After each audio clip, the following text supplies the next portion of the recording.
Jadi apa yang akan dipresentasikan ini adalah bagian dari riset S3 beliau. Jadi kami berharap ini bisa membuka kerjasama di antara kita. Barangkali nanti ada bagian-bagian yang bisa dipakai atau bersinggungan dengan yang diteliti oleh atau dikerjakan oleh Bapak Ibu dosen atau mahasiswa-mahasiswa yang lain. Ya. Oh ya, kami juga mengucapkan terima kasih sudah bergabung di acara ini dan terima kasih juga kepada Pak Paul sudah berkenan untuk sharing tentang sebagian dari penelitian S3 beliau. Bismillahirrahmanirrahim. Assalamualaikum warahmatullahi wabarakatuh.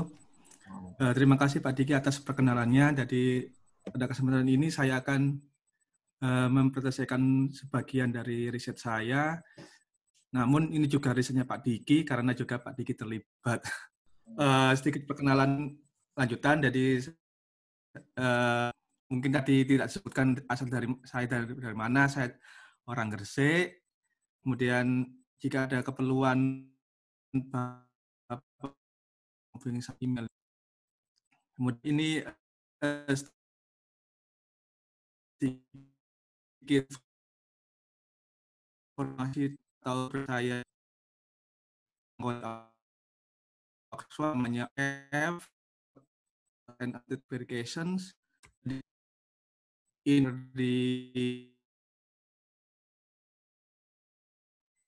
kemudian Itali, tentu saja Itali karena pembimbing saya yang ini Alessandro Abate merupakan orang Itali, jadi paling banyak orang Itali. Ada juga beberapa yang dari Iran, Sri Lanka, kemudian Malta, ya. Terus ada juga yang dari Yunani. Mengenai riset saya, yang saya kerjakan itu namanya Abstractions and Formal Verification of Max Planck System. Jadi mungkin tidak banyak yang familiar dengan riset ini karena ini tidak terlalu familiar, tidak terlalu populer di Indonesia. Jadi sebenarnya abstraction itu merupakan suatu teknik yang dimana kita itu menyembunyikan informasi yang kurang penting. Contohnya seperti ini, misalkan ketika kita menggunakan Google Map, misalkan saya ini mau dari rumah saya, dari flat saya mau menuju ke departemen, ketika kita pilih jalur melalui berjalan kaki, kita akan diberikan informasi mana rute yang harus dipilih untuk dari flat saya ke departemen kependudukan secepat mungkin. Namun ketika saya pilih jalur melalui cycling atau bersepeda, akan diberikan rute yang lain. Tentu saja ini lebih cepat karena kita menggunakan bersepeda. Namun secara formalnya, abstraction itu merupakan suatu teknik untuk menyederhanakan suatu model yang memiliki banyak atau tak hingga states. Contohnya seperti ini, misalkan kita punya suatu, asumsikan ini suatu, apa yang namanya kalau di Indonesia, ada suatu perpindahan dari suatu state ke state yang lain. Ini saya ambil yang contoh yang sederhana.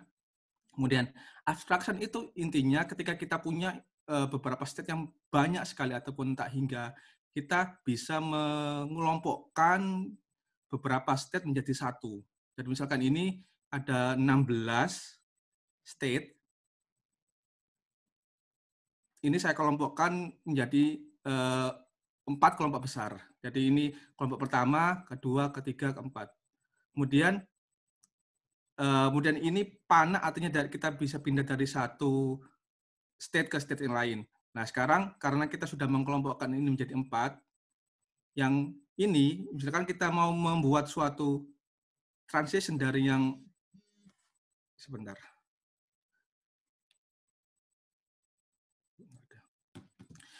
Misalkan kita mau membuat suatu transition dari sini ke sini, kita cukup membuat apakah mungkin ada dari lingkaran ini menuju ke lingkaran yang di kelompok yang kedua.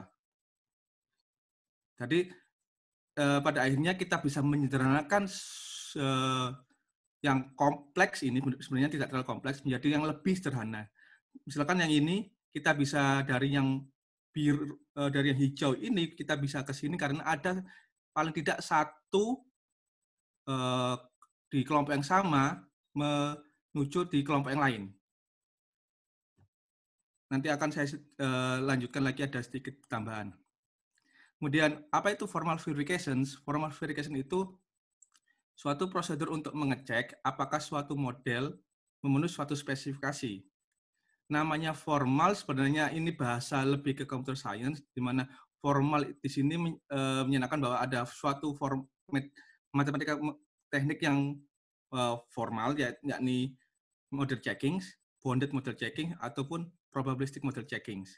Kemudian juga menggunakan formal language, atau sebenarnya lebih ke logic yang digunakan itu harus yang sudah didefinisikan sebelumnya, yakni ada beberapa logic yang biasanya digunakan, yakni linear temporal logics, computation tree logic, atau probabilistic computation tree logics, PCTL. Nah, kemudian apa sih bedanya proportional logic yang biasanya kita sudah kita gunakan ketika mungkin S1 dengan apa itu bedanya dengan temporal logic? Misalkan saya membuat terdapat dua pernyataan. Misalkan selama bulan Ramadan kita kan selalu, insya Allah selalu makan sahur dan selalu buka puasa. Kemudian pernyataan yang kedua, saya makan sahur dan saya buka puasa. Kalau di proportional logic, kedua pernyataan ini sama saja karena intinya saya makan dan sahur, saya makan sahur dan buka puasa sama aja saya makan sahur dan juga saya buka puasa. Namun, misalkan ada suatu pernyataan lain, misalkan saya buat pernyataan suatu saat saya makan sahur dan buka puasa. Pernyataan kedua, suatu saat saya makan sahur dan di suatu saat yang lainnya saya juga buka puasa. Dan ini tidak sama. Kenapa? Karena yang pernyataan pertama, suatu saat itu terjadi ketika saya makan sahur dan buka puasa pada waktu yang sama. Namun yang kedua, tidak ada pernyataan bahwa kapan terjadi makan sahurnya, kapan terjadi buka puasanya. Jadi, kenapa disebut temporal logic? Karena ada suatu temporal operator, kapan itu aktivitas atau behavior-nya terjadi. Namun misalkan ini kita rubah menjadi atau, suatu saat saya makan sahur atau buka puasa, suatu saat saya makan sahur atau suatu saat saya buka puasa, ini bisa sama karena tidak peduli kapanpun terjadi, entah saya makan sahur dan buka semua pada waktu yang sama atau tidak, kedua pernyataan ini pasti sama. Ada beberapa variasi temporal logic yang semakin kompleks, misalkan ada probabilistik, yakni kejadian tersebut ada probabilitasnya terjadi antara 0 atau 1. Namun tidak saya jelaskan ini karena keterbatasan waktu. Kemudian ada suatu anekdot bahwa abstraction itu bisa membuat formal verification lebih mudah. Kenapa? Karena ini misalkan ini yang model yang awal yang lebih besar saya nyatakan dengan S, kemudian yang lebih sederhana S heads. Jadi ketika ada suatu misalkan spesifikasi yang ini yang lebih sederhana memenuhi suatu spesifikasi, maka yang awal juga memenuhi. Misalkan gini, misalkan saya membuat suatu spesifikasi, pada akhirnya saya akan masuk ke lingkaran yang warna merah. Kalau misalnya kita melihat yang ini kita harus mengecek semua kemungkinan paths dari yang hijau yang di awal, apakah mungkin kita bisa mencapai ke lingkaran yang merah? Jawabannya iya. Namun, kalau kita lihat dari sini, kita bandingkan, tentu saja lebih mudah lihat dari ini, karena, oh, ini cuma ada satu panah, kemudian apakah bisa ke merah? Oh iya. Namun kalau yang ini, terlalu banyak behavior, kalau bahasanya komputer terlalu banyak behavior yang harus kita lihat, dan meskipun sebetulnya sama, namun yang ketika kita melihat di yang S-hat itu lebih mudah. Namun, tidak selalu. Kenapa? Karena misalkan kita punya spesifikasi yang tidak berlaku di S-hat, tidak bisa menjamin bahwa spesifikasi tersebut juga tidak berlaku di yang awal, yang original. Misalkan saya buat suatu spesifikasi, misalkan setelah kita masuk merah, kita bisa keluar. Pada akhirnya kita akan keluar dari state yang berwarna merah. Kalau kita lihat dari sini, kita ada suatu behavior yang kita tidak bisa keluar dari merah, yakni ini. Kita akan selalu stay di state yang merah ini. Namun kalau kita lihat kembali ke yang state yang ketika kita lihat kembali ke yang awal, pada akhirnya meskipun kita nyampe di yang warna merah, pada akhirnya kita akan keluar. Misalkan dari sini kita bisa keluar ke sini yang warna hijau, atau misalkan kita naik keluar lagi. Pada akhirnya kita tidak bisa stay selamanya di state yang warna merah. Demikian perkenalan singkat riset saya. Kemudian pada bagian pertama saya akan menjelaskan sedikit mengenai Max Plus Linear System. Jadi Max Plus Linear System itu mungkin kalau di ITS sudah sangat populer karena kemarin tapi alhamdulillah sudah jadi guru besar pertama di bidang Max Plus, dan juga ada beberapa dosen yang menekuni di bidang Max Plus, yakni seperti Pak Diki kalau masih di Max Plus. Jadi Max Plus itu sebenarnya suatu semiring di suatu himpunan Airmax, yakni suatu himpunan bilangan real ditambahi misalkan atau istilahnya union dengan elemen khusus yakni epsilon yang equal atau sama dengan minus infinity. Kemudian ada dua operasi O plus yakni A O plus B, itu artinya maksimum dari A dan B, dan perkaliannya O times itu sama dengan pertambahan di aljabar biasa. Jadi bedanya, intinya aljabar Max Plus itu suatu modifikasi dari aljabar linear biasa, di mana kita memodifikasi juga operasi pertambahan dan operasi perkaliannya. Misalkan kita punya selanjutnya akan saya menyebutnya tambah aja supaya lebih mudah. 2 tambah 3 di aljabar Max Plus artinya maksimum antara 2 dan 3, yakni 3. Perkalian di Max Plus, misalkan 3 kali minus 4 di aljabar Max Plus sama dengan pertambahan di aljabar biasa, yakni 3 tambah minus 4 minus 1.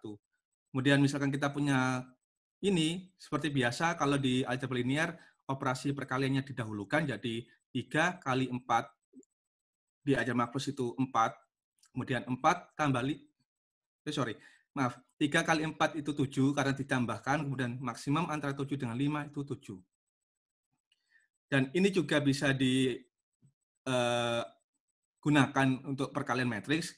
Intinya sama persis dengan perkalian matriks di aljabar linear, namun ingat pertambahan akan digantikan dengan maksimum, dan perkalian di aljabar Max Plus akan digantikan dengan A plus B. Misalkan gini, misalkan kita punya perkalian matriks dengan skalar, karena perkalian itu sama dengan karena perkalian di aljabar Max Plus sama dengan pertambahan, artinya dari alfa dikalikan dengan suatu metrik ini, maka cukup ditambahkan semua elemen dengan alfa, yakni 2 tambah 3, 5, 3 tambah 3, 6, dan seterusnya. Ini epsilon, karena epsilon itu minus infinity ditambahkan dengan berapa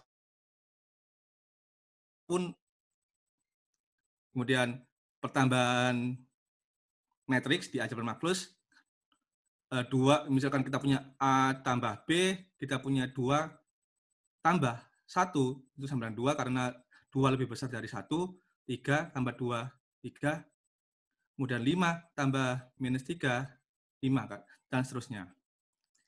Kemudian perkalian, misalkan kita punya A kali C, jadi sama persis dengan perkalian di aljabar biasa, kita punya baris pertama di matriks A, kolom pertama di matriks B, kita punya 2 kali minus 5, 3 kali epsilon, 5 kali 2, jadi seperti ini, 2 kali minus 3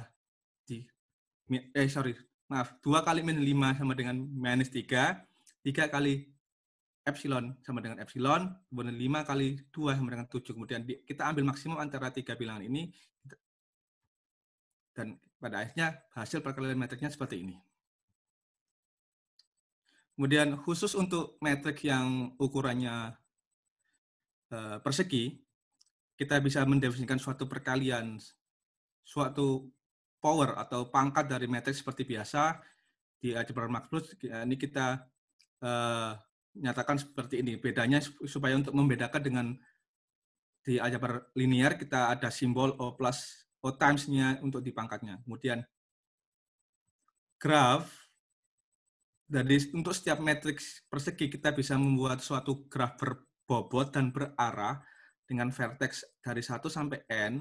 Kemudian kita bisa membuat suatu sisi atau edge dari J ke I dengan bobot elemen dari A pada baris ke I dan kolom ke J jika elemen ini tidak sama dengan minus infinity. Artinya itu finite.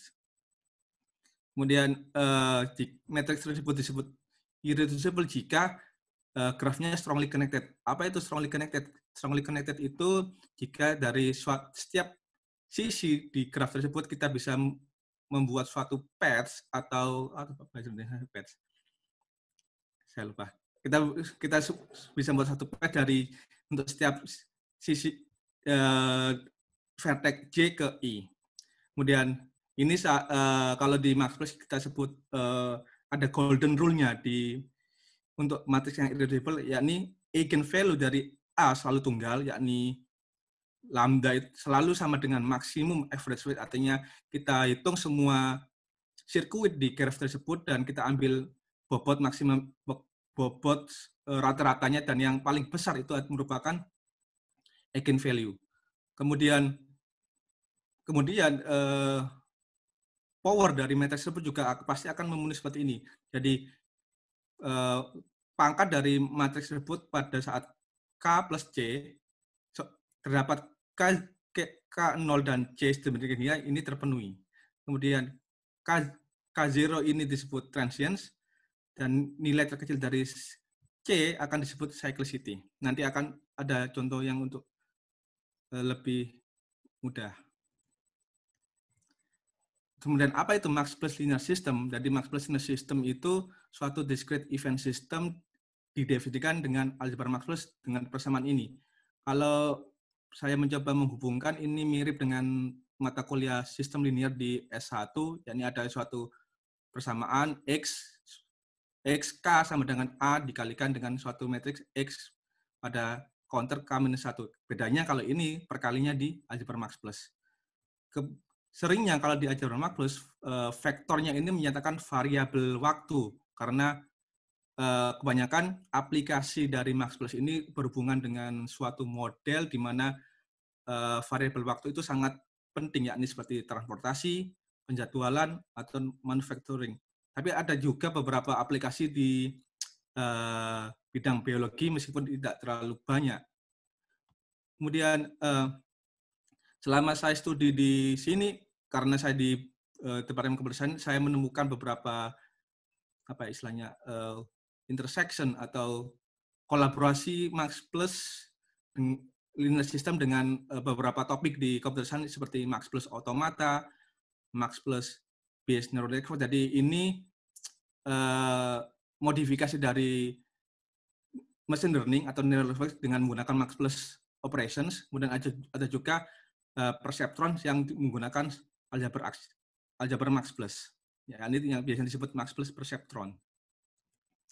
Misalkan ini saya punya contoh sederhana. Ini kalau di bidang Max Plus, contoh ini sering sekali dipakai karena diambil dari salah satu holy book-nya Max Plus, buku sucinya aljabar Max Plus. Jadi kita punya dua stasiun, misalkan stasiun kereta, kita punya ada 4 rute, misalkan dari stasiun 1 ke stasiun 2 kita butuh 3 menit, kemudian dari stasiun 2 menuju stasiun 1 kita butuh 5 menit dan seterusnya. Ada beberapa kondisi yang harus dipenuhi. Pertama, waktu keberatan itu tetap tidak berubah, Kemudian sebelum berangkat, kereta sebelum meninggalkan stasiun harus menunggu penumpang dari kedatangan kereta lain. Jadi misalnya seperti ini. Misalkan dari S1 ada 2 rute yang meninggalkan stasiun yang pertama, yakni yang ini menuju stasiun kedua, dan juga suatu rute yang kembali ke stasiun itu sendiri. Namun ada juga kedatangan stasiun dari ada kedatangan dari kereta dari stasiun yang lain, yakni dari S2 menuju ke S1 dan juga S1 menuju ke sini. Artinya sebelum berangkat meninggalkan stasiun 1 harus menunggu kedatangan penumpang dari stasiun yang lain, yakni yang dari S2 dan juga dari S1. Kemudian kereta harus segera berangkat setelah diperbolehkan. Jadi secara misalkan saya nyatakan vektor ini X I K-1 merupakan keberangkatan ke K dari stasiun I, maka kita punya persamaan seperti ini. X1K harus lebih besar dari X1K-1 plus A11 plus delta. Saya akan jelaskan lebih sederhana, jadi lebih detail. Ini dari S1 kita punya rute yang berwarna yang kedatangan dari stasiun lain yang berwarna biru. Kemudian kenapa lebih besar? Karena tentu saja keberangkatan harus lebih besar daripada kedatangan dari keberangkatan sebelumnya. Kemudian apa ini delta? Delta ini menyatakan suatu waktu yang dibutuhkan untuk pindah dari stasiun yang lain ke stasiun lain. Misalkan dari stasiun kedua kita nyampe ke satu, kita mau pindah lagi, pasti ada waktu yang dibutuhkan untuk perpindahan penumpang. Kemudian karena ada 2 persamaan ini, kita bisa mengambil maksimumnya. Kemudian karena aturan ketiga, yakni yang tadi, kereta harus segera berangkat setelah diperbolehkan, maka yang awalnya pertidaksamaan menunjukkan lebih besar atau sama dengan menjadi sama dengan, karena setelah diperbolehkan kereta harus segera berangkat. Kemudian untuk stasiun yang lain kita punya persamaan seperti ini. Pada akhirnya kita bisa menyatakan model kereta tadi menjadi perkalian dengan matriks di aljabar Max Plus seperti ini. Misalkan keberangkatan pertama awal, misalkan di stasiun 1, misalkan 3, kemudian keberangkatan kedua dinyatakan dengan 0, maka keberangkatan di yang pertama akan menjadi 5 dan 6. Kenapa? Misalkan kita punya di sini 3 dengan 0. 2 kali 3 itu sama dengan 5, kemudian 5 kali 0, 5, dan maksimum antara 5 dengan 5, 5. Kemudian di sini 3, 0, 3 kali 3, 6, kemudian 3 kali 0, 3, maksimum antara 6 dan 3, itu 6, dan seterusnya. Kita akan mempunyai vektor seperti ini. Namun ketika kita menggunakan waktu keberangkatan awal yang berbeda, kita bisa mendapatkan vektor keberangkatan yang berbeda juga. Keduanya sedikit mirip, yakni kalau kita perhatikan seperti ini, yang saya hubungkan dengan panah biru ini, selisih keberangkatan selalu sama, yakni misalkan ini 11 ke 9 itu selisihnya 8, kemudian 9 ke 17 selisihnya 8, kemudian untuk yang vektor yang kedua, ini juga selisihnya juga 8. Untuk yang vektor yang kedua, selisihnya 4. 1 ke 5, 4, 5 ke 9, 4. Namun kalau misalkan kita lompat 2 vektor keberangkatan, misalkan 1 ke 9 selisihnya 8, 0 ke 8 selisihnya juga 8. Kalau kita ambil di matriksnya, kita pangkatkan, ini misalkan kita nyatakan sebagai matriks A, maka pangkat kedua seperti ini, pangkat ketiga seperti ini, dan pangkat keempat seperti ini. Kalau kita perhatikan, pangkat dari A kedua dengan pangkat A keempat itu sebenarnya mirip, yakni selisihnya juga 8. 8 ke 16 selisihnya 8, 8 ke 16 selisihnya 8, dan seterusnya. Jadi ini makanya tadi yang disebut dengan transient dan cyclicity. Transient itu awal terjadinya periodicity. Kalau di Max Plus disebut periodicity, artinya sebenarnya matriks tersebut periodik, namun hanya ada pergeseran berapa besar, misalkan ini selisihnya 8. Kemudian cyclicity itu berapa lompatannya. Ini kalau ke sini 2 ke 4, lompatnya 4. Kemudian eigen value-nya 4, dari mana? 4 itu diperoleh dari selisihnya tadi 8, namun karena lompatannya juga 2, 8 bagi 2 jadi 4. Ini akan menjadi sangat penting untuk pembahasan selanjutnya karena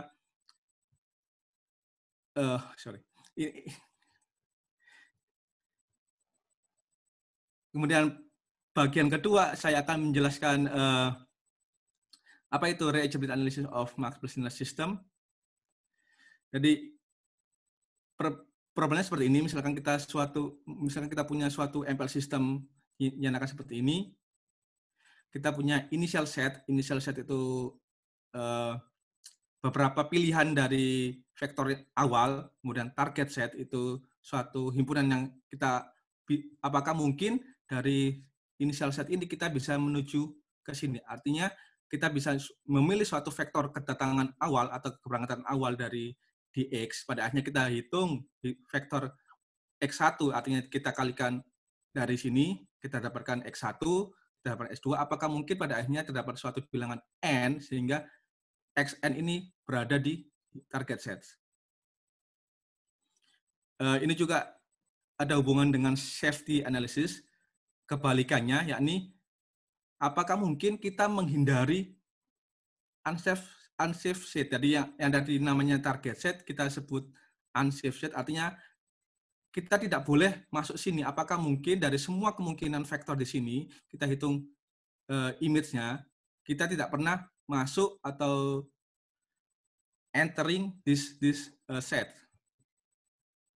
Contohnya, misalkan kembali ke contoh sebelumnya, misalkan kita punya kondisi initial setnya seperti ini menyatakan bahwa keberangkatan di station 1, selisihnya dengan keberangkatan di station 2 tidak pernah lebih dari 3. Kemudian unsafe set-nya kebalikannya, bahwa selisihnya dari keberangkatan di station 1 dengan keberangkatan di station 2 lebih dari 3. Dari contoh sebelumnya, misalkan kita pilih vektor keberangkatan awalnya 3, 0, kita punya seperti ini. Kalau kita cek semuanya, bahwa apakah mungkin selisih dari keberangkatan pertama dengan kedua lebih dari 3. Misalkan ini selisihnya 2, 11 dengan 9 itu 2, ini selisihnya 0, selisihnya 2, dan seterusnya. Kemudian untuk contoh yang lainnya, ini selisihnya selalu 1 dengan 0, 1, 5 dengan 4, 1, dan seterusnya. Jadi kedua vektor ini tidak memenuhi. Namun karena kita punya sangat banyak suatu vektor yang memenuhi X, artinya kita tidak bisa memilih 2 atau 3, bahkan misalnya kita punya 100 pun, contoh vektor yang kita pilih namun tidak memenuhi, kita tidak bisa menyimpulkan bahwa jawabannya iya atau tidak. Namun ada kabar baiknya, kita tidak perlu mengecek untuk semua kemungkinan vektornya. Maksudnya kita tidak perlu menghitung untuk X ke 1000, X ke 100.000, tapi kita cukup untuk menghitung pada paling banter atau paling banyak pada saat K0, K0 plus C minus 1. Kenapa? Karena misalkan di sini, kita sudah tahu bahwa ada suatu periodicity di vektor ini. Ya. Jadi kalau kita ini salah, maksudnya kalau ini tidak memenuhi kondisi di Y, artinya selisihnya lebih dari 3 atau kurang dari minus 3, maka ini yang di panah biru juga tidak akan memenuhi karena selisihnya sama. Karena 11 ke 9 dan 19 tadi ada pertambahan 8 selisihnya, kemudian ini juga ada 8. Dan kalau ini tidak memenuhi, ini juga tidak memenuhi. Kalau ini memenuhi, ini juga memenuhi. Jadi paling banyak kita cukup menghitung saat K0 plus C minus 1. Di sini, untuk metrik ini kita tadi sudah menghitung bahwa K0-nya 2, cyclicity-nya juga 2. Artinya kita cukup mengecek sampai maksimal 3, yakni ini ke 0, ke 1, ke 2, ke 3. Kemudian ini saya akan menjelaskan metode yang sudah ada, namanya metode eksplisit. Ada beberapa, untuk menggunakan ini ada beberapa ingredients atau topik yang harus kita gunakan. Yang pertama, abstractions. Apa itu abstraction di Max Plus? Yakni bagaimana cara kita bisa menyederhanakan Max Plus menjadi suatu sistem yang lebih sederhana. Misalkan kita kembali ke contoh sebelumnya, kita punya persamaan ini. Ini supaya lebih mudah saya nyatakan matriks vektor di sebelah kiri menentukan variabel x prime, kemudian vektor di sebelah kanan menjadi vektor yang biasa x1 dan x2. Kemudian ini bentuk yang lain menggunakan algebra Max Plus. Nah, kemudian ini kita punya 4 kemungkinan output dari operasi maksimum.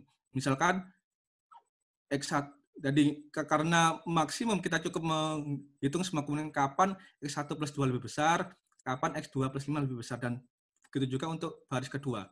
Untuk yang ini kita punya outputnya x1 plus 2 untuk vektor untuk baris pertama, dan outputnya untuk baris kedua x1 plus 3 jika x1 plus 2 lebih besar dari x2 plus 5 untuk baris pertama, dan juga untuk baris kedua x1 plus 3 lebih besar dari x2 plus 3. Begitu juga untuk kemungkinan yang lain. Di sini ada 4 kemungkinan. Kenapa? Karena dari tiap baris kita punya 2 kemungkinan. Jadi secara kombinatorika ada 2 kali 2 kemungkinan, yakni 4. Namun dari 4 kemungkinan ini ada satu yang tidak memenuhi karena constraint-nya ini tidak konsisten. Yang pertama meminta x1 plus 2 minus x2 lebih besar atau sama dengan 3, satunya meminta x1 minus x2 kurang dari atau sama dengan 0, dan ini tidak konsisten, maka ada hanya 3 output yang mungkin dari aljabar Max Plus ini. Ini saya tuliskan lagi. Kemudian sekarang kita lihat ketika ini jadi ini ada 3 kemungkinan. Sekarang kita lihat x, karena ini semuanya selisih ya. Untuk yang x1 prime dan minus prime kita bisa hitung juga selisihnya. Untuk ini, karena x1 prime-nya sama dengan x1 plus 2, x2 prime-nya sama dengan x1 plus 3, maka selisihnya dari x1 prime minus x2 prime selalu sama dengan minus 1. Artinya, ketika vektor x1 dan x2 memenuhi constraint ini, output-nya x1 prime dan x2 prime pasti memenuhi constraint ini. Kemudian untuk constraint yang kedua, ketika kita pilih vektor yang di sebelah kiri ini memenuhi constraint antara x1 minus 2 antara 0 sama 3, maka constraint-nya ini x1 prime minus x2 prime menjadi seperti ini. Kemudian karena x1 minus x2-nya antara 0 dan 3, nanti kita bisa menghitung x1 prime minus x2 prime-nya di interval berapa. Untuk yang interval ketiga, ini x1 prime-nya sama dengan x2 plus 5, x2 prime-nya sama dengan x2 plus 3, dan selisihnya dari x1 prime minus x2 prime itu sama dengan 2. Nah, kemudian ini kenapa bisa kita tuliskan ini? Karena karena ini antara 0 sama 3, maka minus dari x1 minus 2 itu antara minus 3 dengan 0, kemudian minus 3 plus 0, minus 3 plus 2 itu minus 1, 0 plus 2 itu 2. Jadi intervalnya akan menjadi seperti ini. Jadi ini saya simbolkan dengan R1. R1 itu misalkan dari kata region.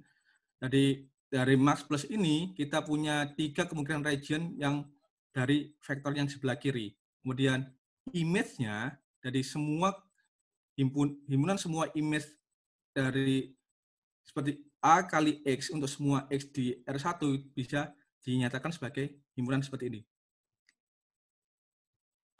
Pada akhirnya, dari Max Plus Linear System tadi, kita bisa menyederhanakan hanya menjadi 3 stage, yakni R1, R2, R3. Artinya karena vektornya tadi diambil di vektor di R2, kita bisa memartisikan menjadi 3. Kemudian kenapa kita punya panah dari misalkan R1 ke R3. Karena tadi image dari R1 itu memenuhi X1 minus X2 sama dengan minus 1, kemudian R3 ini dan ini imbunan yang ini, X1 minus X2 sama dengan minus 1, mempunyai irisan yang tak kosong dengan R3. Artinya image dari ini dengan ini irisan tidak kosong. Kemudian misalkan dari R3 kita punya transisi ke R2 karena image dari R2 itu X1 sama dengan X2 sama dengan 2. Kemudian ini juga terletak atau mempunyai irisan tak kosong dengan di R2. Kemudian khusus untuk R2 ada 2 panah. Kenapa? Karena image dari R2 itu antara minus 1 dan 2, dan ini mempunyai himpunan irisan yang tidak kosong dengan dirinya sendiri, karena kemudian juga mempunyai irisan tak kosong dengan R3. Untuk referensi lebih lanjut bisa dilihat di paper ini. Ini merupakan riset dari Pak Diki ketika S3 dulu. Kebetulan pembimbingnya Pak Diki juga pembimbing saya juga. Kemudian yang kedua mengenai difference bound matrix. Apa itu difference bound matrix?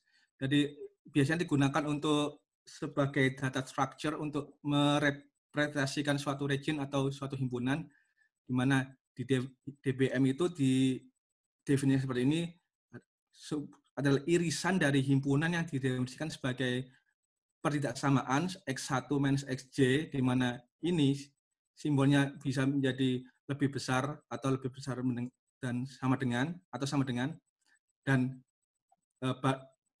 DIJ ini bisa bilangan real ataupun minus infinity. Jadi kenapa ini disebut matrix padahal ini suatu himpunan?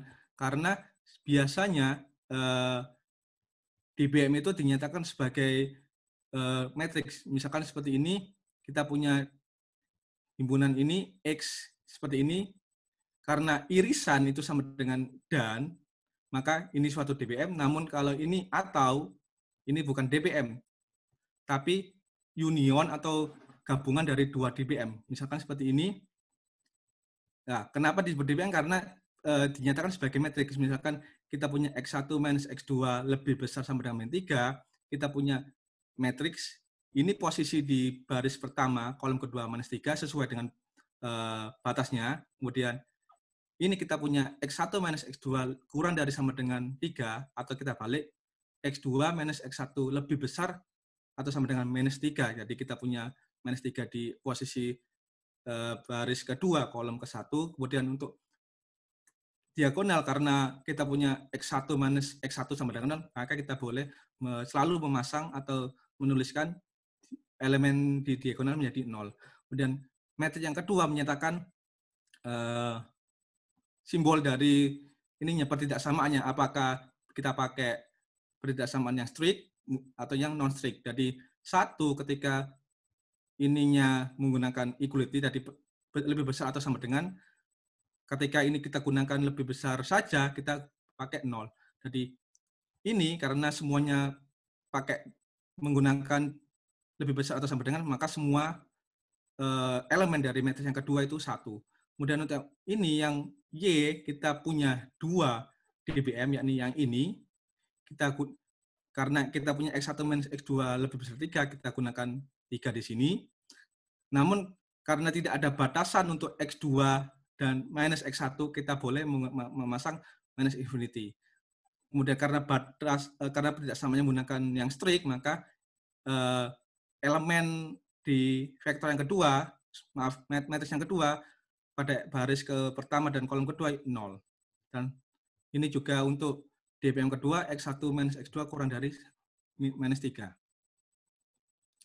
Yang ketiga, itu disebut read set. Apa itu read set? Jadi read set itu suatu teknik untuk menghitung image dan inverse image dari suatu regions, di mana kebanyakan regionnya dinyatakan sebagai gabungan atau union dari banyak DBMs. Jadi ada yang pertama, yakni disebut forwards, artinya kita menghitung image dari misalkan himpunan awalnya X0, kita menghitung himpunan X1, di mana X1 dinyatakan seperti ini, kumpulan atau koleksi semua fact image dari suatu vektor untuk X di X0. Kemudian kita menghitung X2 sama saja, namun kita gunakan matriks untuk pangkat A yang kedua.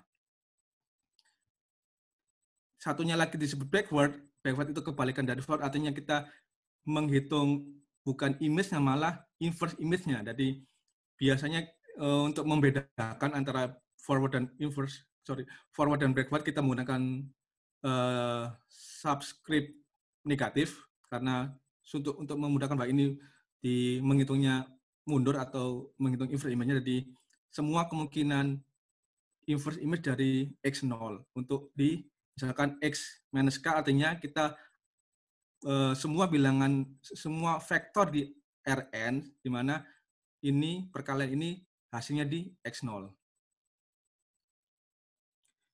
Karena image itu tidak pernah kosong, artinya ambil semua vektor di X, maka perkalian ini tidak akan menjadi kosong, maka forward image-nya ini pasti tidak pernah himpunan kosong. Namun untuk backwards image-nya memungkinkan ada beberapa backwards set-nya menjadi himpunan kosong. Nanti ada contohnya sendiri. Ini algoritmanya yang dikembangkan oleh Pak Diki. Jadi bagaimana cara menyelesaikan reachability analysis dari MPL system. Jadi untuk yang forward, untuk setiap iterasi ini, ini kita punya 3 input. Yang pertama matriksnya, kemudian initial setnya, kemudian target setnya, kemudian yang keempat ini bilangan bulat atau bilangan asli menyatakan berapa banyak langkah yang kita perlu gunakan. Jadi untuk setiap dari pertama iterasinya kita gunakan hanya 1 dulu, kemudian kita nyatakan X0 sebagai himpunan initial condition-nya. Jadi untuk setiap iterasinya kita mengenerate abstraction dari matriksnya, kemudian kita hitung image-nya, kemudian untuk setiap langkahnya kita cek apakah forward set-nya tadi mempunyai irisan yang tak kosong dengan target set-nya. Kalau iya, kita stop. Karena tujuannya tadi kita ngecek apakah mungkin dari X kita menyentuh Y. Kemudian kalau backwards sedikit lebih beda, karena di sini kita ngecek apakah inverse dan backward set-nya tadi mungkinkah kosong. Kalau kosong kita stop, karena kalau ininya udah kosong, kita hitung lagi untuk K+1 pasti kosong lagi. Kemudian sama dengan yang forward, untuk setiap iterasi kita cek apakah mempunyai irisan yang tak kosong. Bedanya, kalau yang di forward tadi kita cek forward set-nya dengan target set-nya, kalau yang untuk backward kita cek backward set-nya dengan initial set-nya. Kemudian ini contohnya yang tadi. Yang tadi kan kita udah cek bahwa untuk 2 vektor ini tidak pernah memenuhi. Misalkan kita cek dengan algoritmanya tadi, untuk vektor awal misalkan kita punya X, kemudian kita hitung image yang pertama ini, image yang kedua ini, dan image ketiga ini. Kita bisa cek apakah dari 3 atau 4 ini, dari 3 atau 4 himpunan ini apakah mempunyai irisan yang tak kosong dengan Y. Jawabannya tidak, karena ini kan lebih besar 3 atau kurang dari -3. Sementara ini antara 1 dengan 2 irisan kosong, kemudian antara 0 dengan 2 irisan dengan Y juga kosong, kemudian untuk yang ketiga irisannya juga kosong. Dan ini pada akhirnya kita bisa menyimpulkan jawabannya tidak, karena kalau yang tadi kondisi di baris ke-7 tidak pernah memenuhi, artinya variabel dari range ini akan selalu tetap false, atau yang bahasa lainnya maka bisa disimpulkan bahwa tidak reachable. Kemudian untuk yang backwards, karena kita hitung backwards pada saat 1 ternyata udah kosong, maka kita bisa menyimpulkan bahwa sama hasilnya dengan forward, yakni not reachable. Untuk referensi dari metode ini bisa dilihat di papernya Pak Diki lagi, yakni ada 2, yakni pertama forward reachability analysis, kemudian backward repeated analysis juga. Kemudian ini metode yang saya temukan, saya menyebutnya metode simbolik, ada dua hal yang perlu dijelaskan terlebih dahulu, yakni different logics dan satisfiability modulo theories. Untuk menjelaskan different logic, saya perlu kembali ke Boolean logic yang sudah insya Allah diajarkan di S1, jadi kita punya Boolean variable B1, B2, dan ada beberapa Boolean operator. Di sini kita punya negasi, conjunction, disjunction, ada implikasi, dan biimplikasi. Salah satu contoh sederhana dari Boolean formula seperti ini, kita punya B1 atau B2, negasi B1 atau B3, negasi B2 atau negasi B3, kemudian semuanya di conjunction atau dipakai dan. Kemudian apa itu real different logic? Jadi real different logic itu modifikasi dari Boolean logic, yakni semua Boolean variabelnya dinyatakan atau digantikan dengan suatu pertidaksamaan seperti ini. Xi minus Xj, ini operatornya bisa lebih besar sama dengan, kurang dari, atau kurang dari dengan sama dengan. Kemudian C-nya biasanya menggunakan bilangan rasional. Jadi contoh sederhana different logic itu seperti ini. Kita punya X1 minus X2 lebih besar sama dengan 1, dan X1 minus X3 kurang dari 5, dan X2 minus X3 lebih dari 3.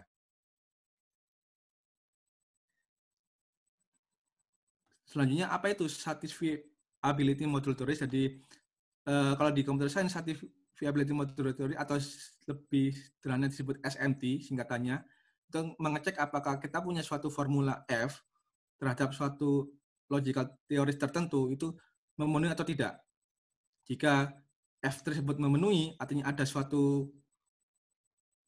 satisfying assignment, artinya ada beberapa nilai dari variabel tersebut yang jadi benar. Misalkan seperti ini.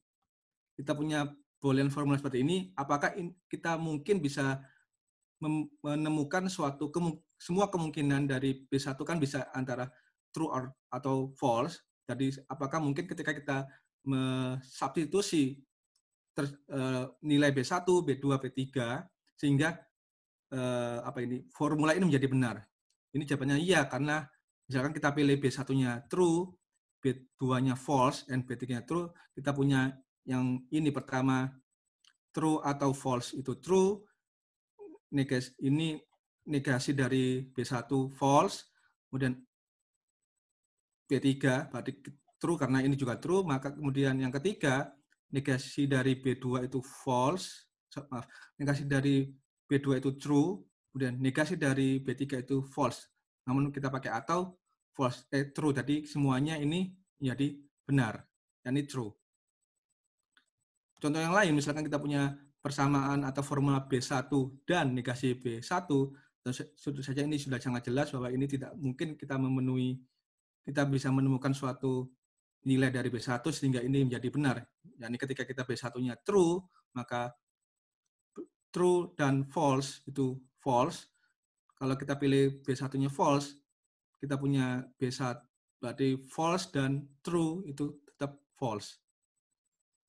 Nah, kemudian bagaimana dengan different logic? Ini lebih kompleks lagi karena kemungkinannya ini nilai kebenaran dari X1 minus X2 ini tergantung nilai X1 dan X2 yang kita pilih. Dan ingat bahwa karena nilai X1, X2, X3 itu bilang real, maka ini menjadi tidak semudah Boolean logic untuk mengecek apakah formula ini bisa memenuhi atau tidak. Namun, contohnya bisa kita temukan X1 kita ambil 1, X2-nya 0, X3-nya minus 3,5, kita punya X1 minus X2 itu 1, X1 minus X dan memenuhi lebih besar sama dengan 1, X1 minus X3 itu 4,5, memenuhi kurang dari 5, X2 minus X3 itu lebih dari 3, kita cek, 0 kurangi minus 35, 3,5, dan lebih dari 3, dan ini memenuhi. Kalau kita pindah ke integer different logic, artinya X1, X2-nya bukan bilangan real, tapi lebih ke bilangan bulat, ini tidak memenuhi. Bagaimana cara ngeceknya? Ini dari yang pertama, pertidaksamaan yang pertama dan yang ketiga, kita jumlahkan, kita menjadi X1 minus X3 kurang dari lebih dari 4. Kemudian kita bandingkan dengan yang pertidaksamaan yang kedua, kita punya X1 minus X3 kurang dari 5. Berarti kita punya suatu constraints atau pertidaksamaan, yakni X1 minus X3 lebih dari 4 dan kurang dari 5. Apakah ada sesuatu yang memenuhi? Tidak, karena X1 minus X1, X2, X3-nya bilangan bulat dan tidak ada bilangan bulat yang lebih dari 4 dan kurang dari 5. Dan berapa banyak sih logical theories yang bisa digunakan? Sebenarnya ada banyak sekali. Namun yang sangat populer atau yang sering digunakan tentu saja Boolean logics, kemudian ada real different logics, integer different logic yang sudah saya jelaskan tadi, kemudian ada juga linear real arithmetics. Jadi ini lebih kompleks lagi. Kalau yang RDL itu cuma hanya selisih dari misal X1 minus X2, atau secara lebih sederhananya XI minus XJ. Kalau yang ini lebih kompleks lagi. Tadi kita bisa menggunakan semua kombinasi operasinya, tidak hanya harus minus, bisa plus. Kemudian tidak hanya menggunakan dua variabel, tapi bisa banyak variabel. Misalkan X1 minus X2 plus X3 minus X5 kurang dari sama dengan 10 misalkan. Kemudian kalau linear integer arithmetic itu, kalau yang linear real arithmetic menggunakan bilangan real, kalau yang ini menggunakan bilangan bulat. Kemudian ada bit vector logic, itu suatu logic yang menggunakan vektor n elemen, di mana elemennya jadi bisa true or false. Kemudian beberapa SMT solver. Jadi SMT solver itu suatu software atau tools yang digunakan untuk mengecek suatu formula tersebut. Jadi ada beberapa SMT solver yang populer, Z3, MathSets, Yax, CFC. Jadi hampir semua SMT solver itu free atau open source. Saya sangat jarang menemukan SMT solver yang berbayar. Kemudian apa sih yang menariknya di SMT? Sebenarnya riset SMT itu sangat aktif karena terdapat suatu library atau suatu kumpulan diskusi dari komunitas para researcher atau peneliti di bidang SMT. Kemudian uniknya lagi ada suatu kompetisi tahunan di mana para researcher tadi atau peneliti tadi mendevelop atau membuat suatu SMT solver, kemudian berkompetisi. SMT punya siapa yang paling cepat, yang paling efisien, dan sebagainya. Jadi metode simbolik yang saya develop ada beberapa step. Yang pertama, mengubah MPL system menjadi real different logics. Ini persamaan tadi. Ini jadi saya nyatakan menjadi di perkalian matriks di algebra Max Plus. Pada akhirnya kita punya persamaan ini. Kemudian bagaimana caranya mengubah persamaan ini menjadi suatu formula di different logics? Kita fokus di operasi yang ini, yang max, yang maksimum. Jadi ini persamaan ini pada akhirnya bisa dinyatakan jadi seperti ini. Kemudian pada selanjutnya akan saya menjelaskan bagaimana caranya mengubah persamaan ini X1 XI prime sama dengan nilai maksimum dari variabel ini seperti ini. Yang kita tahu bahwa karena X1 XI prime itu merupakan nilai maksimum dari AI1 plus X1, AI2 plus X2, dan seterusnya, maka XI prime-nya harus lebih besar dari semua variabel yang di maksimum. Artinya XI prime harus lebih besar dari AI1 plus X1, lebih besar juga dari AI2 plus X2, dan seterusnya. Di sisi lain, karena ini ada persamaan, maka paling tidak ada satu nilai di ruas kanan harus sama dengan X1 prime. Jadi semua yang persamaan ini yang menggunakan maksimum bisa dinyatakan sebagai persamaan seperti ini. Bisa dilihat bahwa ini semuanya menggunakan pertidaksamaan, menggunakan lebih besar atau sama dengan, atau menggunakan persamaan. Namun karena metriknya di aljabar Max Plus, bisa dimungkinkan bahwa ada beberapa elemen di metriknya itu sama dengan minus infinity. Jadi ini kita bisa cukup menggunakan nilai di sini A, I, J yang tidak sama dengan minus infinity. Jadi ini menyatakan indeks di baris dari baris ke I matriks A, di mana nilai A, I, J itu tidak sama dengan minus infinity. Dan akhirnya dari persamaan ini bisa kita transformasikan menjadi suatu formula atau persamaan di real different logic seperti ini. Ini sangat kompleks karena kalau misalkan ini kita lihat kita punya n, maksudnya matriksnya mempunyai n baris, maka ini akan ada banyak, misalkan ini kita punya n, berarti ada 2n kuadrat bertidaksamaan. Jadi ini tadi persamaan di Max Plus aljabar Max Plusnya, jadi kita bisa nyatakan menjadi suatu formula di real different logics. Kemudian bagaimana yang kedua, mengubah initial dan target set menjadi RDL. Ingat bahwa tadi diasumsikan bahwa initial dan target setnya dinyatakan sebagai DBMs, dan irisan kalau biasanya kita menggunakan dan ini karena pertidaksamaan ini selalu dapat dinyatakan sebagai RDL, maka setiap DBM dapat dinyatakan sebagai RDL. Jadi metode forward pada akhirnya kita mengecek apakah terdapat suatu X di elemen di initial condition X sedemikian hingga A kali X di aljabar Max Plus itu di himpunan Y. Dan ini bisa dinyatakan sebagai persamaan ini. Apakah cukup ngecek apakah formula ini di RDL satisfiable atau memenuhi atau tidak. Algoritma seperti ini pertama kita membuat suatu dua vektor, misalkan X, menyatakan vektor X1, X2, dan X, sampai Xn, X prime itu menyatakan X1 prime sampai Xn prime, kemudian ini merupakan, karena Y tadi, supaya untuk lebih mudah, kita mensubstitusi semua variabel X menjadi X prime. Jadi intinya cuma mengganti variabelnya saja. Jadi yang awalnya menggunakan X1 sampai Xn, kemudian menggunakan X1 prime sampai Xn prime. Kemudian ini di setiap iterasinya kita membuat suatu formulanya, kemudian kita cek apakah formulanya tadi satisfiable atau tidak.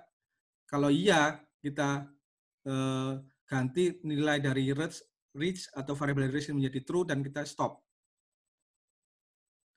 Kebalikannya dari backwards, kita punya seperti ini karena kita mencari apakah terdapat suatu vektor di himpunan Y, sehingga terdapat vektor yang lain X star, X bintang, di himpunan X sedemikian hingga ini memenuhi.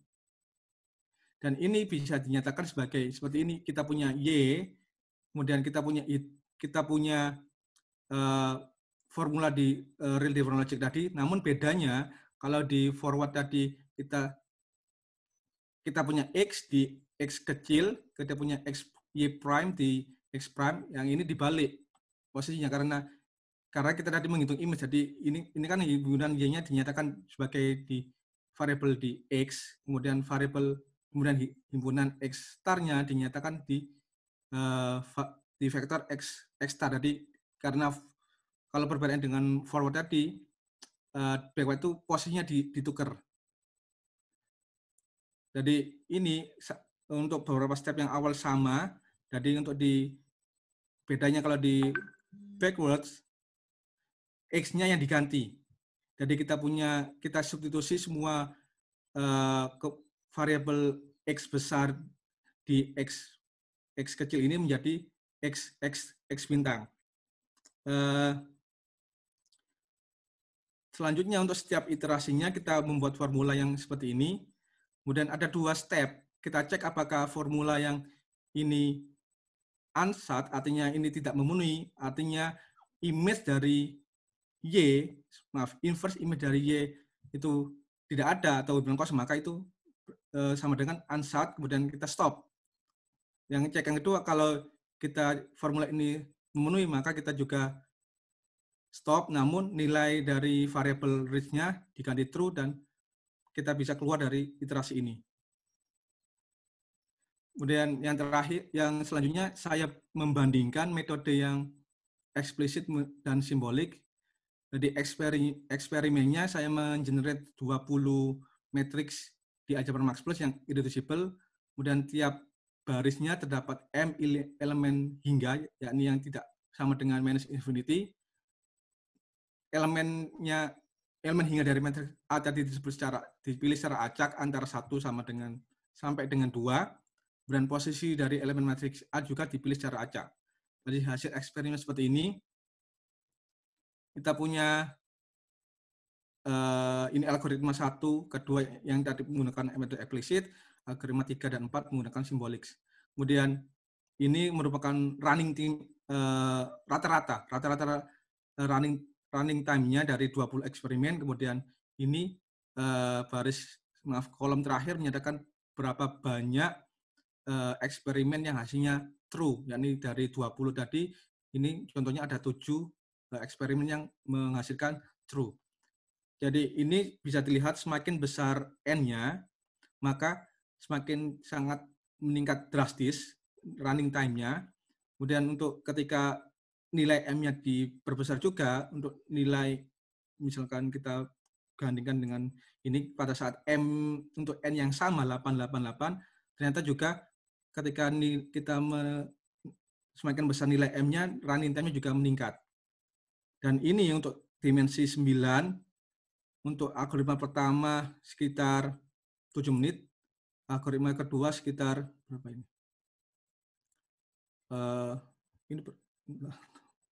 Ini 14 menit, kemudian ini 12 menit. Namun, maaf, eksperimennya dipilih untuk nilai untuk himpunan X-nya seperti ini, X1 lebih besar sama dengan X2, lebih besar sama dengan bla bla bla sampai lebih besar sama dengan X5, kemudian untuk himpunan Y-nya dipilih X1 kurang dari X2, kurang dari X3 sampai kurang dari X5. Sebagai perbandingan untuk algoritma yang simbolik ternyata sangat cepat. Ini semuanya tidak lebih dari 1 detik malah ini masih 1/100 detik. Jadi ini kalau kita bandingkan algoritma yang simbolik 6.000 jauh lebih cepat dari algoritma yang eksplisit. Kemudian untuk yang selanjutnya saya membuat eksperimen untuk nilai N yang sangat besar. Ini sampai ukuran matriksnya 200. Ternyata untuk algoritma yang eksplisit saya tidak mengecek lagi karena sudah jelas tidak mampu, karena untuk yang dimensi 9 aja sudah sebesar ini, maka tidak saya lanjutkan. Namun untuk yang simbolik saya melanjutkan, ternyata sama, maksudnya ini semakin besar N-nya, nilai running time-nya juga semakin besar, namun tidak terlalu drastis. Jadi untuk dimensi 200 saja masih sekitar 10 menit. Namun untuk yang algoritma 4-nya ini sudah sangat lama, ini sekitar 30 menit. Yang menarik, ada sedikit yang perlu saya jelaskan bahwa sepertinya algoritma 3 itu jauh lebih cepat dibandingkan, algoritma 4 itu lebih cepat dari algoritma 3 ketika hasil dari eksperimen kebanyakannya false. Seperti ini, dari ini yang false ada 12, ternyata yang algoritma 4 lebih cepat. Namun ketika semakin besar, ini ketika,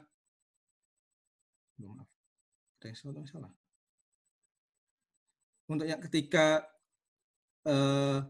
hasilnya kebanyakannya true, lebih banyak true, ternyata yang algoritma 3 lebih cepat. Kenapa? Kalau misalkan kita kembali ke yang ini yang backward kita menghitung 2 kali, kita ngecek 2 kali, jadi logikanya lebih lambat. Namun ketika kita keluar dari sini, kita bisa keluar lebih cepat.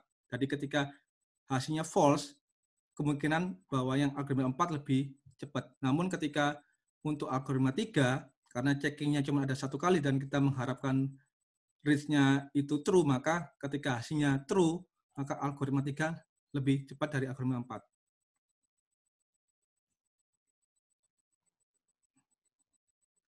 Jadi kesimpulannya metode simbolik jauh lebih cepat dan efektif.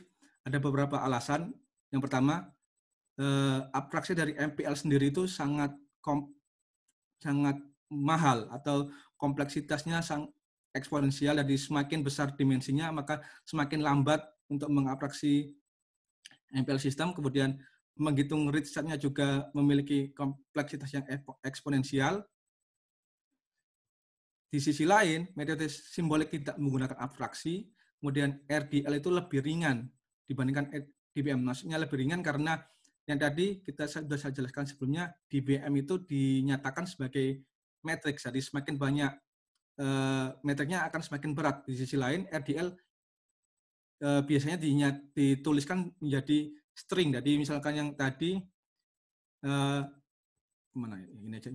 Jadi yang ini misalkan disimbolkan misalkan di string X1 minus X2 lebih besar sama dengan 0. Jadi lebih ringan. Kemudian yang kedua, metode simbolik dapat digunakan untuk matriks dengan dimensi yang sangat besar. Yang saya contohkan tadi sampai 200 pun masih bisa digunakan. Yang terakhir, saya akan menjelaskan studi kasus. Jadi ini saya ambil dari tesisnya Pak Subiono 20 tahun yang lalu, sudah sangat lama. Jadi ada suatu Pak Subiono memodelkan jaringan kereta api di Belanda. Namun untuk menyederhanakan ada beberapa stasiun yang digabung jadi satu dan terdapat beberapa stasiun yang dipisah. Tujuannya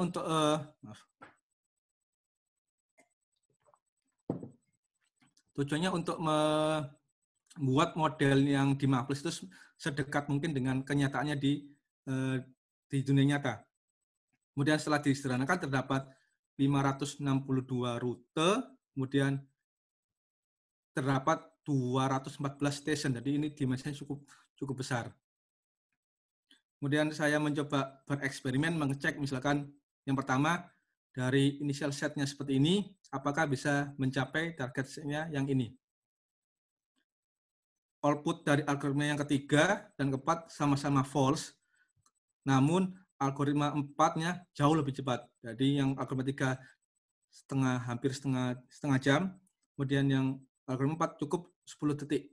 Kenapa? Karena hasilnya false. Ingat tadi algoritma 4 itu jauh lebih efisien ketika hasilnya false. Namun kita tidak pernah tahu hasilnya apakah false atau true. Yang kedua, saya mengecek apakah selisih keberangkatan di stasiun I dengan keberangkatan di stasiun J tidak pernah lebih dari 2 jam. Jadi ini bisa dinyatakan inisial setnya seperti ini. Jadi karena waktu keberangkatannya yang di tesnya Pak B itu menggunakan menit, jadi 2 jam kita bisa tuliskan 120. Jadi kondisinya kan selisih keberangkatan di stasiun I dengan keberangkatan di stasiun I tidak pernah lebih dari 2 jam, maka saya pilih seperti ini, X-nya seperti ini. Tujuannya apakah mungkin kita menghindari komplement dari X atau negasi dari X. Maka saya pilih Y-nya dinyatakan sebagai negasi dari X. Kemudian output dari algoritma 3 dan 4 sama-sama true. Kebetulan ternyata algoritma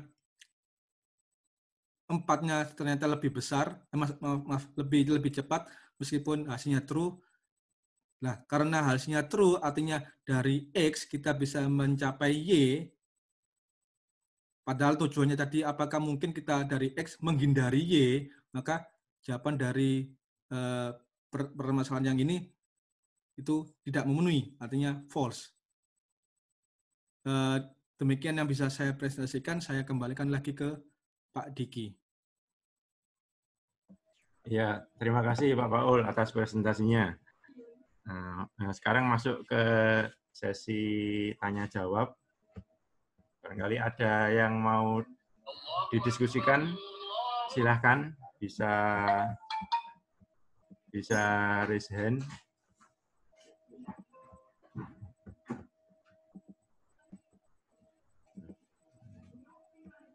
Ya, sambil menunggu pertanyaan, mungkin bisa saya tambahkan sedikit dari presentasi Pak Paul tadi.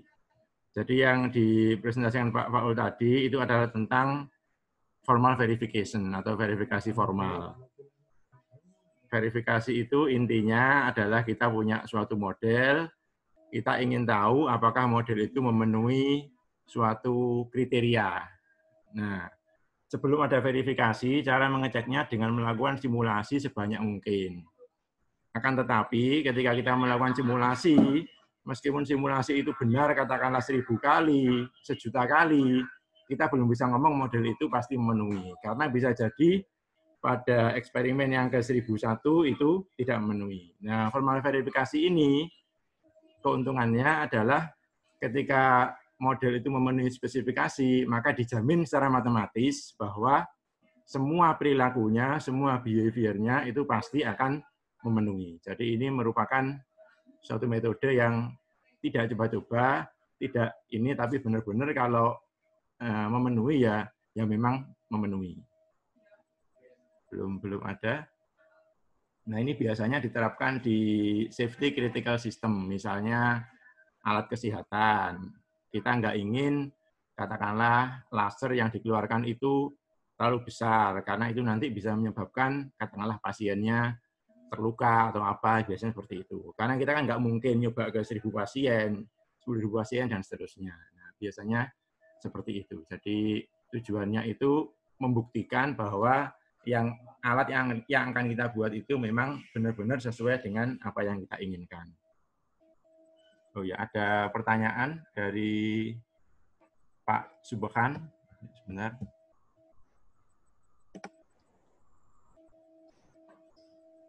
Terima kasih Pak Diki. Walaupun nama saya double di situ, jadi ada Subhan di situ ya. Nah, dulu sebelum saya balik ke Indonesia dan sebelum Pak Diki berangkat ke Belanda, saya sudah pernah mengerjakan sistem verifikasi sangat sederhana. Saya gunakan untuk mendeteksi bom atau sniper dan macam-macamnya ya. Tapi sangat sederhana karena masih ilmu di awal-awal sekali, saya ingat sekali. Dan sekarang alhamdulillah perkembangannya sudah sangat bagus ya. Pak Paul, kita lagi buat mobil tanpa awak, kapal tanpa awak di Surabaya ini. Sementara kita lagi bangun itu, alhamdulillah kita dapat pendanaan banyak lah di sana. Nah, untuk sementara ini, seperti yang dijelaskan Pak Paul tadi kan ada linkage, ada riset collaboration ya, dengan bidang komputasi tadi ya kelihatannya ya. Nah, dari literatur yang sudah ada, mohon maaf saya nggak pernah buka literaturnya sekarang ya, sudah lama nggak main-main di situ. Apakah memungkinkan gitu ya yang kooperatif apa itu unmanned vehicle itu kan juga memerlukan verifikasi ya, sistem verifikasi. Dulu kami sempat sebelum balik itu kami mengajukan proposal untuk mengembangkan air traffic controller dengan sistem verifikasi. Apakah itu lagi berjalan di Inggris atau di dunia? Jadi gambarannya aplikasi yang umum mungkin yang bisa kita gunakan di Indonesia kalau selain komputasi apa gitu. Karena ini kan kondisi apa ya, kayak pengiriman logistik ini kan lagi besar-besarnya ya di Indonesia. Karena ada lockdown nggak hanya di Indonesia, di dunia. Mungkin ada linkage dengan logistik atau yang lainnya. Gitu sih secara umum aja pertanyaan saya. Makasih Pak Diki. Ya, terima kasih Pak Subhan. Monggo Pak Paul. Terima kasih Pak Subhan. Tadi jawaban saya ini mewakili pendapat saya, jadi tidak sepenuhnya benar karena jujur bidang saya tidak terlalu menyentuh itu, tapi kalau di Oxford itu sangat banyak riset yang seperti itu. Contohnya itu kalau di sini ada smart city, mungkin di Surabaya ataupun di beberapa kota di Indonesia sudah mulai menggunakan istilah smart city. Jadi kalau di riset di sini bagaimana, apakah mungkin kita bisa secara bahasanya mengkontrol atau mengecek perilaku manusia menggunakan beberapa teknik menggunakan komputer. Jawabannya mungkin, tapi ada beberapa kondisi yang tidak sepenuhnya benar. Jadi salah satu tekniknya itu disebut multi-agent system. Jadi beberapa kondisi tadi disebut satu agent, kemudian didefinisikan semua kemungkinan agent tadi seperti apa. Misalkan di traffic system, di traffic lights itu misalkan apakah mungkin misalkan ada suatu pengendara yang disuruh belok ke kiri tapi belok ke kanan. Jadi itu semuanya bisa digunakan menggunakan metode yang di komputasi tapi tidak sepenuhnya benar. Kemudian kalau riset-riset yang lebih ke sensitif misalkan ke militer juga ada beberapa teman di sini yang juga menggunakan aplikasi beberapa teknik di computer science untuk di dunia militer. Begitu Pak Subhan. Terima kasih Pak Paul. Memang untuk multi-agent system ini sangat memerlukan sistem verifikasi, seingat saya ya. Tapi implementasinya mungkin agak berbeda karena kita langsung ke implementasi, jadi agak berbeda. Tapi pasti pengembangannya agak arah ke sana ya. Karena dengan sistem unmanned di mana-mana sebentar lagi, mobil taksi juga sudah unmanned di luar negeri, ITS sebentar lagi, doakan akhir tahun kita akan buat mobil tanpa awak keliling ITS. Jadi insya Allah kalau balik, dan kita doakan Pak Paul segera lulus juga. Itu Pak Diki, matur suwun Pak Diki, saya kembalikan. Ya, terima kasih Pak Subhan, Pak Paul. Ini ada pertanyaan dari Bu Enda, Pak Paul di chat. Salam Pak Paul, tadi saya lihat ada sistem mirip seperti Markov chain. Apakah sistem verifikasi atau formal verifikasi juga bisa diaplikasikan ke Markov chain, misalnya untuk prediksi atau mungkin untuk hal yang lain? Ya, monggo Pak Paul. Terima kasih pertanyaan Bu Enda. Sangat mungkin karena di riset grup saya ada beberapa teman yang menggunakan Markov, bukan Markov chain tapi saya lupa namanya. Intinya ada proses. Kenapa? Ya, Markov proses. Ya. Jadi teman saya itu menggunakan verifikasi untuk Markov proses, tapi logiknya atau bahasanya itu lebih kompleks lagi. Kalau yang tadi saya jelaskan itu temporal logic, yang teman saya gunakan itu probabilistic temporal logic. Jadi ada beberapa kondisi yang harus dipenuhi dengan beberapa peluang. Misalkan saya sebut tadi contoh di traffic light, misalkan apakah mungkin terdapat pengemudi yang seharusnya belok ke kiri, ternyata belok ke kanan dengan peluang misalkan 0,5. Seperti itu. Jadi jawaban singkatnya mungkin. Nanti saya share beberapa file untuk Bu Enda, misalkan nanti kita bisa diskusi lanjut. Bu Enda ya. Ada pertanyaan lagi? Oh ya, ini mungkin sekaligus menambahkan, jadi pembimbing saya dan pembimbing S3-nya Pak Paul itu sama, Alessandro Abate, dan bidangnya itu adalah verifikasi untuk stochastic hybrid system. Jadi stochastic hybrid system itu ya mirip Markov chain, tetapi state-nya itu gabungan, hybrid, ada yang continue, ada yang discrete. Begitu ya Pak Paul ya? Jadi iya, seperti itu. Dua kondisi. Ya, jadi seperti itu. Jadi sangat-sangat besar sekali. Bisa saya tambahkan Pak Diki mengenai tadi pernyataan Pak Diki? Silakan. Seperti yang sudah Pak Diki jelaskan, pembimbing saya itu juga pembimbingnya Pak Diki. Jadi kemarin karena saya insya Allah selesai, jadi Alessandro sempat ngomong, nanti ada nggak lagi yang bisa kamu kirimkan, misalkan bahasa sederhananya, untuk melanjutkan risetmu. Untuk saat ini saya tadi tidak bisa menjawab karena saya tidak tahu kondisi apakah ada mahasiswa di ITS ataupun di Indonesia di kampus lainnya yang tertarik untuk melanjutkan riset mengenai Max Plus di formal verification. Namun kalau misalkan ada yang tertarik bisa mengkontak saya ataupun ke Pak Diki langsung, karena Pak Diki juga sangat mahir di bidang ini. Jadi Pak Diki, intinya promosi. Promosi, ya monggo-monggo. Masih sangat terbuka ini. Jadi masih setahu saya ya, saya adalah yang pertama menekuni ini dan Pak Ul yang kedua. Jadi kalau ada yang mau berminat dan untuk meneruskan ya masih lahan-lahannya itu masih sangat terbuka. Masih sangat luas sekali ya. Iya. Pak Diki, saya ingin nambahkan juga sekalian promosi ya.